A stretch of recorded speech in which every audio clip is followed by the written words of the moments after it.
This is CBN NewsWatch. And welcome to CBN NewsWatch. I'm Heather Sells. We begin with the latest on Hurricane Michael. It ramped up to a Category 4 storm overnight, and it made landfall this afternoon near Panama City Beach in Florida. With maximum sustained winds of 155 miles per hour, it could be the strongest storm ever to hit Florida's Panhandle. Officials warned more than 375,000 people on the Gulf Coast to evacuate. Hurricane Michael drew energy from the Gulf of Mexico's warm waters. This one popped up on the radar screen basically Saturday morning. Hurricane Michael is forecast to be the most destructive storm to hit the Florida Panhandle in a century. Hurricane Michael stretches 400 miles, and weather forecasters say the storm could produce up to a foot of rain and a storm surge as high as 14 feet. ABC News reports an extra 1,000 utility workers have been brought into the area from out of state. And earlier today, President Trump was briefed by FEMA in a live press conference, and our Ben Kennedy is live in Washington with more. Well, Heather, we're talking about a monster storm here. President Trump was just briefed in the Oval Office moments ago, where FEMA and the Secretary of Homeland Security, Kristen Nielsen, broke down the federal, state, and local efforts to keep people safe. Hurricane Michael is hitting the Florida Panhandle as a Category 4 with 150-mile-per-hour winds and an estimated storm surge of 9 to 14 feet. The governors in 3 states, Alabama, Georgia, and Florida, have declared states of emergency. The National Guard is on the ground. 3,500 troops have been deployed to help. To top that, utility companies in 14 states are ready to respond to energy outages and help people get the power back on. Officials warn at this point if people have not evacuated, it is now too late.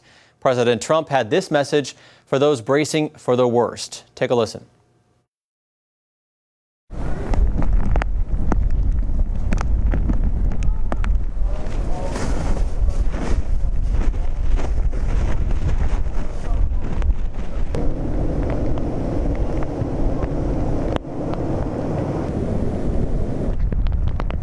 Say, God bless you all. That's my message, because that's what it is.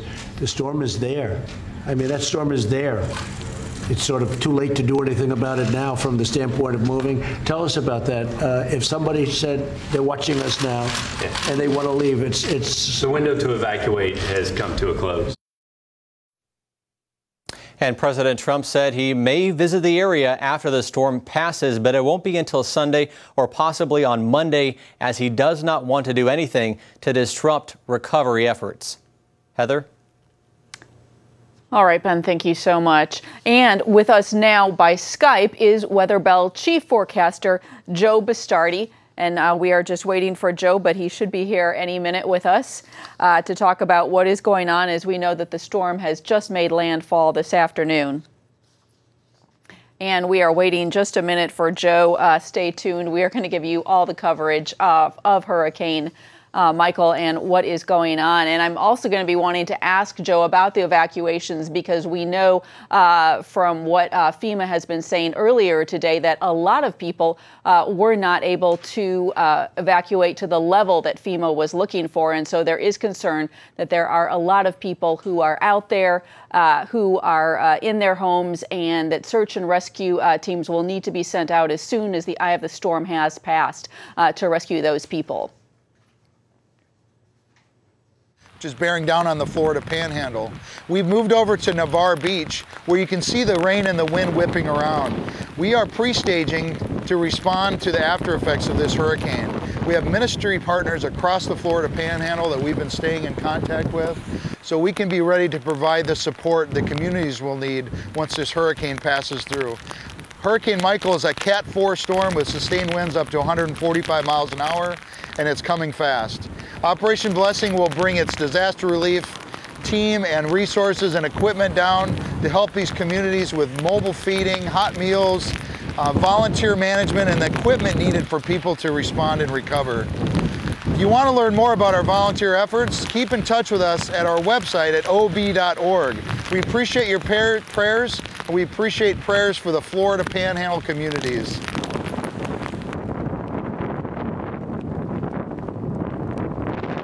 And an update there from Operation Blessing. Right now, we are going to switch gears and go back. We understand that we do have Weather Bell Chief Meteorologist Joe Bastardi on the line with us, able to talk about the latest what is going on. Oh, I'm sorry, and we have lost him again. We will be right back in just a minute. Please stay with us. And with us now by Skype is Weather Bell Chief Forecaster Joe Bastardi. Joe, thanks for joining us. It's my pleasure, and I wish I could join you under better conditions, but absolutely. Seems like yeah, well, tell us, is Michael indeed the strongest hurricane to ever hit the Florida Panhandle? Yes, as far as I could tell, very much so. We forecasted it to become a strong 3, perhaps a 4 from back on Sunday. It's a textbook case for intensification. And, of course, the way things are today, folks, when everybody picks up on it, they say, well, where did this come from? I don't want people, and I stress this all the time, that there are some conditions in the atmosphere that are ripe for things like this. But this is only the 4th hurricane, I think, since 1990 to hit the coast at its peak. Of course, Andrew did, Charlie did, Harvey did, and now this one did. Most of the hurricanes that have hit the U.S. are off their peak, like Florence was much stronger earlier in her career than when she hit the coast. But in this particular case, everything was loaded up. This pattern's been evolving since Florence. We backed down for a while, came back again. And right now the storm is inland and will be weakening, but it's going to be rampaging through Georgia. It'll be a Category 2 when it gets into southwest Georgia, probably down to a tropical storm, a strong one, tomorrow morning near Augusta, go north of Fayetteville, North Carolina tomorrow evening, and then come off at the Virginia-North Carolina border. And in Tidewater, of course, where CBN is based, you're going to get rocked out of the north. I think 40, 50, 60 mile an hour winds Friday morning, 3 to 6 inches of rain, locally 10 inches of rain. And speaking of rain, as this moves through the Carolinas, there's going to be a lot of rain. There already actually is rain breaking out from a different source over western North Carolina. We saw an impulse come in off the Atlantic yesterday, and that moisture is up over western North Carolina.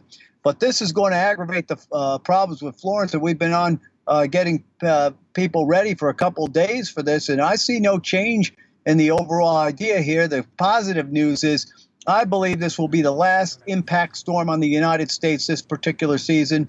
And actually, it's at the front edge of what will be a major weather change pattern to much chillier over the eastern part of the United States.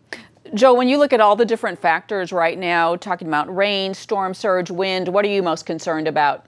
Well, the whole you're going to have a hurricane coming inland still with 100-mile-an-hour winds all the way into Georgia.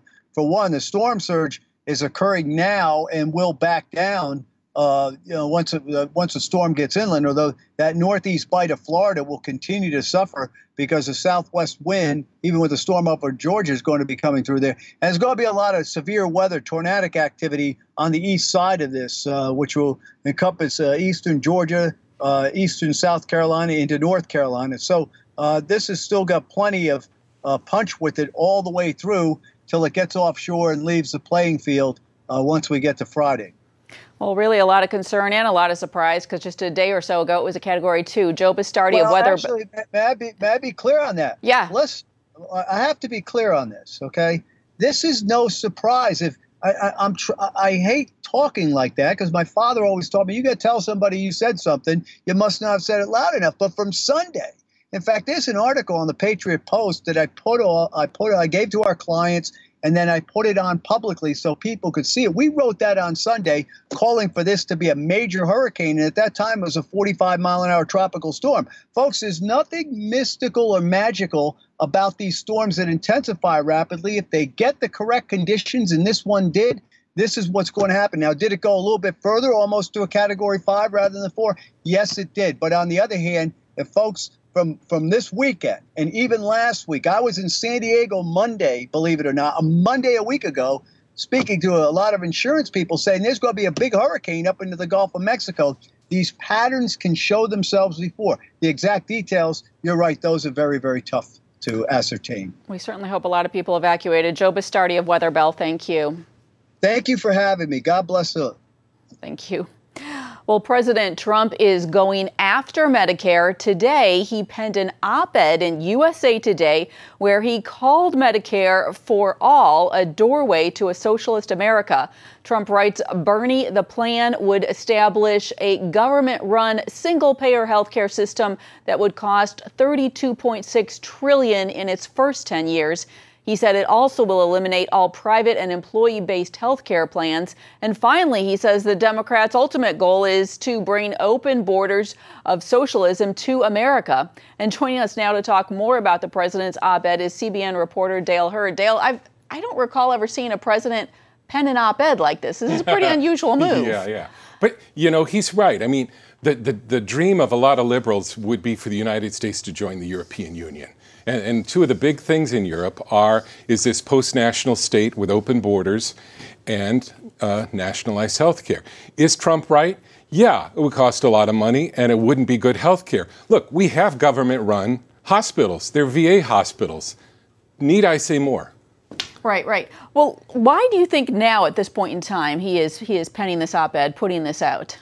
I don't know. I don't know about his strategy, but I do want to share something I know a lot about, which is socialized medicine in Europe. Well, I know a lot for an American, because in every country I go, I ask people, how's the medical care?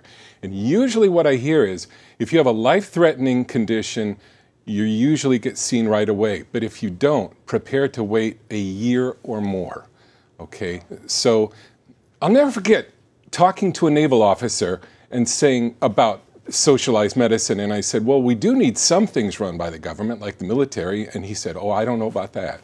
Now, I'm not sure the government does anything as good as the private sector, and our medical care has suffered, I think, because of what government has done already, getting involved in health care. Mm-hmm. What do you think of this move by the president to pen an op-ed? Are you seeing any pushback or talk about it? I mean, there's a lot of other news going on today. Yeah.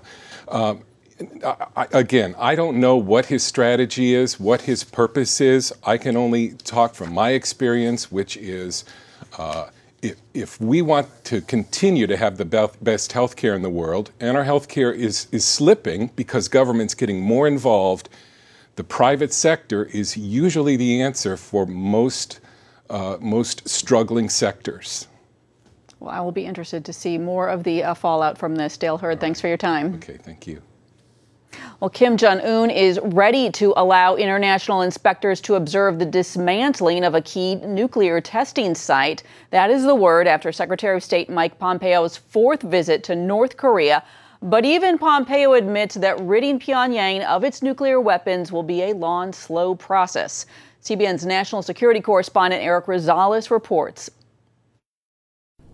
Secretary Pompeo called the trip very productive and said a second summit between President Trump and Kim Jong-un is very close to becoming a reality.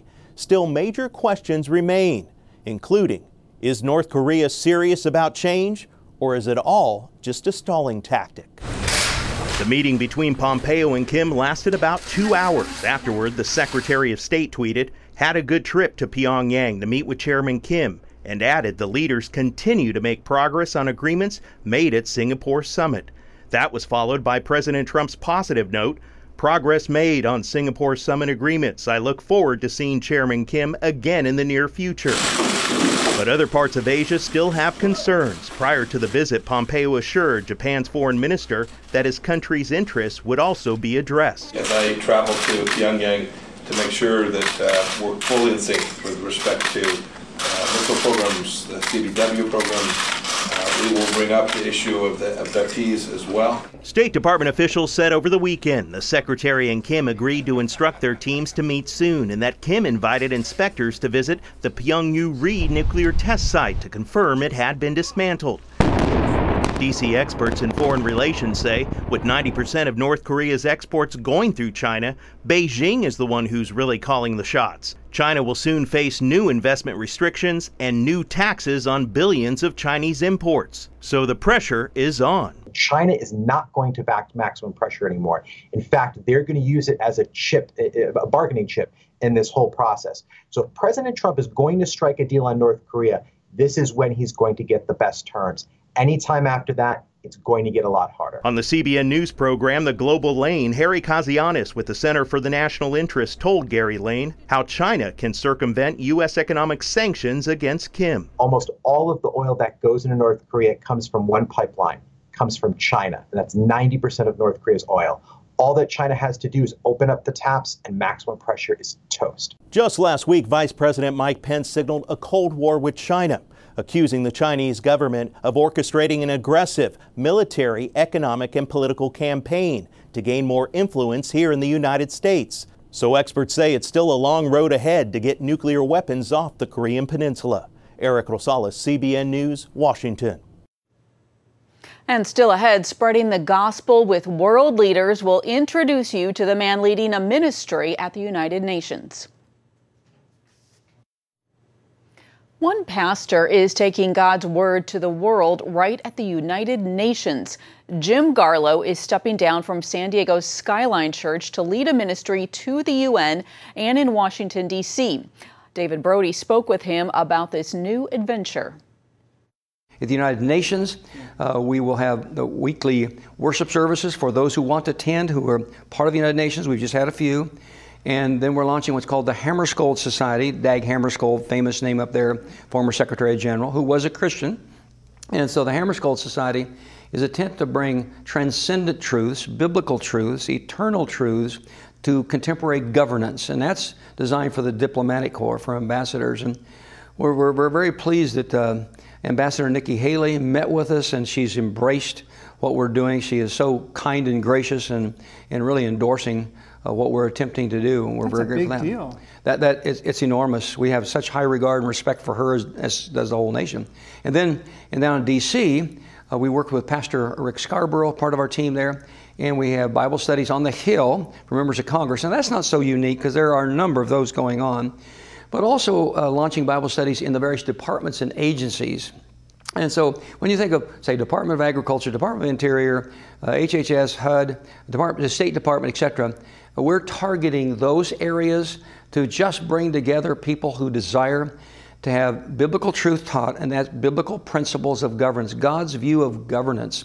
How is governance supposed to take place? Because I believe if governance is followed biblically, it reduces human suffering, human pain, and poverty. How do you go about trying to get permission to do that? Actually, we have to work with the agencies, each one, and get permission. You need, if you're going to lead a Bible study in Congress, we work through a member of Congress. If we're going to do something in the United Nations, we only work with the blessings of a given nation. We follow protocol there. We just got we have one Bible study going right now. We're brand new in this part in one department, and just got permission 2 weeks ago from another department or agency. And just as of yesterday, got what looks like a green light for a third one. So we're working our way through. That first step you talked about, which is the biblical principles, God's governance, and those principles, that would be then therefore what happens from that? What's the ultimate goal here to make sure if we're living by God's principles, what's the cause and effect here? Let's take the city of Detroit. City of Detroit in 1960 was a world-class city. In fact, might have been regarded as one of the most amazing cities in the entire world. 50 years later, it lay in ruins. Why? Principles and the policies that came from them. Some principles are good, some are very bad. Some will build life, some will destroy. So that's illustration one. We want to bring those kind of principles that will make our communities places of peace and tranquility. And people tend to think, well, the Bible is written for my personal edification, and it is, or my family edification and strengthening, yes, or my church structure, yes.